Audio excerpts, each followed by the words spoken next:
सभी भगवत प्रेमियों को हमारी राधे राधे। मानव जीवन का सर्वोत्कृष्ट फल सत्संग श्री भक्तमाल कथा के माध्यम से हमें मिलने जा रहा है।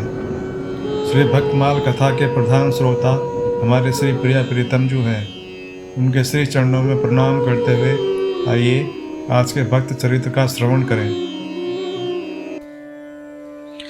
राजा रुक्मांगद। प्रहलाद, नारद, पराशर, पुंडरीक, व्यास, अम्बरीश, सुख, सौनक, भीष्म, दालभ्यान। रुक्मांगद, अर्जुन, वशिष्ठ, विभीषणादीन पुण्यानिमान परम भागवतान नमामि। इक्ष्वाकु वंश में अयोध्या नरेश ऋतुध्वज के पुत्र महाराज रुक्मांगद हुए। ये धर्मात्मा तथा भगवान नारायण के प्रिय भक्त थे। इनकी पत्नी संध्यावली से एक सुशील पितृभक्त पुत्र हुआ। उसका नाम था धर्मांगद। महाराज रुक्मांगद की निष्ठा एकादशी व्रत में थी। एकादशी व्रत श्री हरि को अत्यंत प्रिय है, जो दशमी को दोपहर में एक ही समय भोजन करके रात्रि को ब्रह्मचर्य पूर्वक भूमि या तख्ते पर सोता है।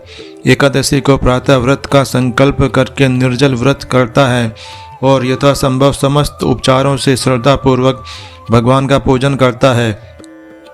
रात्रि में जागरण करते हुए भगवान के नाम एवं गुणों का कीर्तन करता है और दूसरे दिन भगवान का पूजन करके ब्राह्मणों को भोजन करा के व्रत का पारण करता है।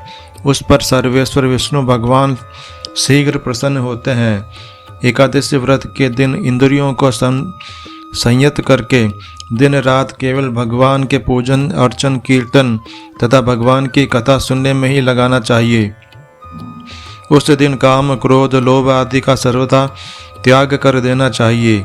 असत्य तथा कटुवाणी भूलकर भी नहीं बोलनी चाहिए और न किसी की निंदा ही करनी चाहिए। धर्म से द्वेष करने वाले नास्तिक, शास्त्र निंदक, भगवान में विश्वास न करने वाले लोगों से उस दिन बात भी नहीं करनी चाहिए। महाराज रुक्मांगद बड़ी सावधानी से इन नियमों का पालन करते थे।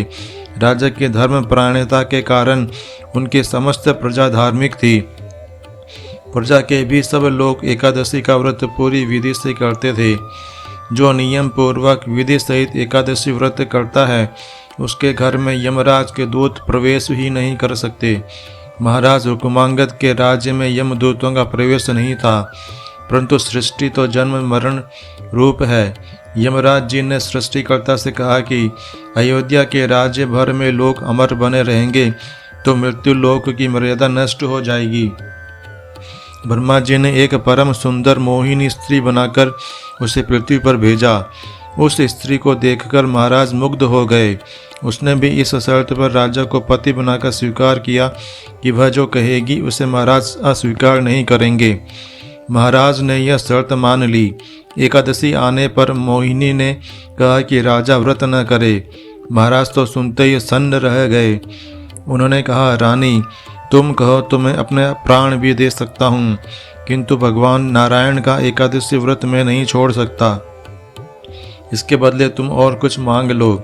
मोहिनी ने कहा, आप एकादशी व्रत नहीं छोड़ना चाहते तो अपने हाथ से कुमार धर्मांगद का मस्तक काटकर मुझे दे दें। महाराज कैसे अपने एकमात्र पुत्र का मस्तक काटे। इस पर राजकुमार ने कहा, पिताजी आप संकोच ना करें। शरीर अमर तो है नहीं, कल नष्ट हो या आज, यह नष्ट तो होकर रहेगा। फिर इस देह से धर्म की रक्षा हो, पिता के व्रत तथा सत्य की रक्षा में यह देह लगे।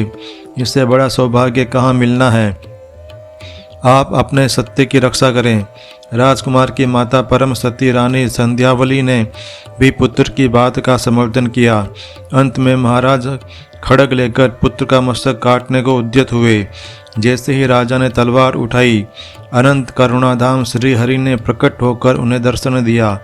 भगवान की कृपा से विमान आया और उसमें बैठकर सब परिवार महाराज भगवत धाम पधारे।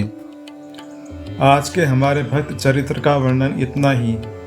कल हम एक नए भक्त चरित्र के साथ श्री प्रिया प्रीतम जी के समक्ष प्रस्तुत होंगे। आपको हमारी राधे राधे।